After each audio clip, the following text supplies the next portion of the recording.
तो नमस्कार, स्वागत है आपके अपने पप्पू इंस्पायर्स भारत में। तो आज का नया अपडेट यह है कि भारत से पंगा लेने के 2 महीने के बाद ही मालदीव की अर्थव्यवस्था पूरी तरह से बर्बाद हो चुकी है और मोहम्मद मुइज्जू का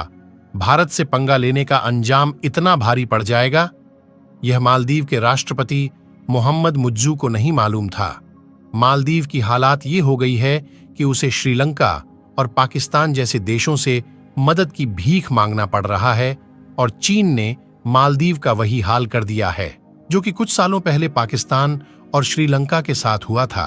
और जो कटोरा चीन ने पाकिस्तान को पकड़ाया था, अब वही कटोरा मालदीव के हाथ में थमा दिया है और मालदीव के हालात यह हो गए हैं कि चीन के जासूसी जहाज मालदीव के आइलैंड पर कब्जा करना शुरू कर दिए हैं और चीन इन जासूसी जहाज का इस्तेमाल भारत के खिलाफ नजर रखने के लिए करने वाला है और मालदीव के दिवालिया होने की नौबत आ गई है,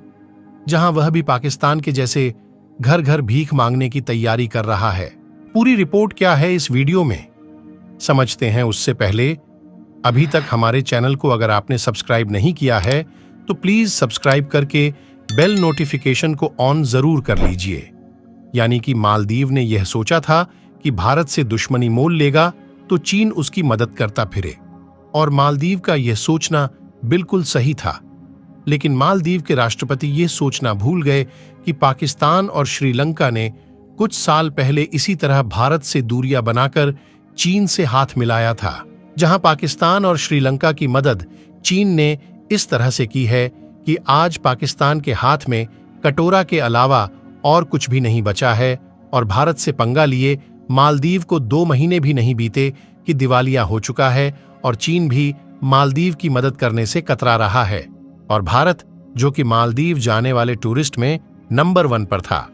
वह 5वें नंबर पर पहुंच गया है। यानी कि मालदीव की अर्थव्यवस्था का जो मेन इनकम सोर्स था वह इतना कम हो गया है कि मालदीव जिन देशों से कर्जा लिया है उनको चुका नहीं कर पा रहा है। और इस बार मालदीव के हालात यह हो रहे हैं कि मोहम्मद मुइज्जू ने अपने पैर पर कुल्हाड़ी खुद नहीं मारी, बल्कि वह खुद धारदार कुल्हाड़ी पर जाकर बैठ गया है। यानी कि भारत से दुश्मनी लेकर चीन की गोद में जा बैठा है और मालदीव के राष्ट्रपति जो चीन को अपना दोस्त समझ रहे थे, वही चीन अब मालदीव को तबाह करने पर उतर गया है। और मालदीव के मोहम्मद मुइज्जू जब राष्ट्रपति बने थे तो उन्हें लग रहा था कि वह भारत को बर्बाद करने के लिए अकेले काफी हैं, लेकिन भारत के प्रधानमंत्री नरेंद्र मोदी के लक्षद्वीप दौरे और एक डुबकी से मालदीव इतना डूब जाएगा, यह बात मालदीव के राष्ट्रपति को भी नहीं मालूम थी, क्योंकि मालदीव के 3 मंत्रियों ने उस देश के प्रधानमंत्री को गाली दी।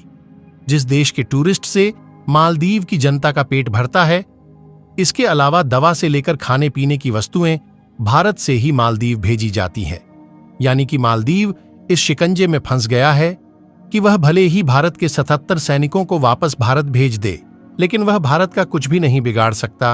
और केवल भारतीय टूरिस्ट के मालदीव ना जाने से मालदीव के हाथ में कटोरा आ गया है। जबकि देखा जाए तो भारत के टूरिस्ट ने पूरी तरह से मालदीव जाना बंद नहीं किया है, और अगर भारत के सभी टूरिस्ट मालदीव जाना बंद कर दें तो मालदीव के हालात क्या होंगे,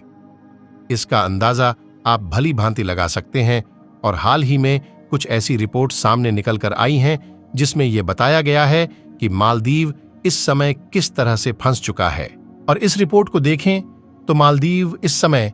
मदद के लिए चीन और तुर्की की गुहार लगा रहा है, लेकिन चीन और तुर्की ने मदद करने से मुंह मोड़ लिया है, क्योंकि मालदीव ने चीन से कर्जा तो ले लिया, लेकिन चुकाए कैसे इसके बारे में नहीं सोचा। वैसे अगर भारतीय टूरिस्ट फिर से मालदीव जाना शुरू कर दें तो यह कर्ज आसानी से चुकाया जा सकता है, लेकिन मालदीव ने चीन से कर्जा लेकर टूरिस्ट इंफ्रास्ट्रक्चर को तो बढ़ाने की प्रक्रिया शुरू कर दी, लेकिन मालदीव में जाने वाले टूरिस्ट की संख्या बहुत ही ज्यादा कम हो चुकी है और कर्ज इतना ज्यादा बढ़ चुका है कि मालदीव उसे चुकाने में नाकामयाब साबित हो रहा है। और एक दिन पहले कुछ रिपोर्ट सामने निकल कर आती है जिसमें यह साफ साफ बताया गया है कि मालदीव इस समय चीन के कर्ज जाल में बुरी तरह से फंस चुका है। अब तो मालदीव के साथ क्या होगा, इसे भारत ही बताया। और भारत के लिए वीडियो को लाइक करके चैनल को सब्सक्राइब जरूर कर लीजिएगा। धन्यवाद। जय हिंद।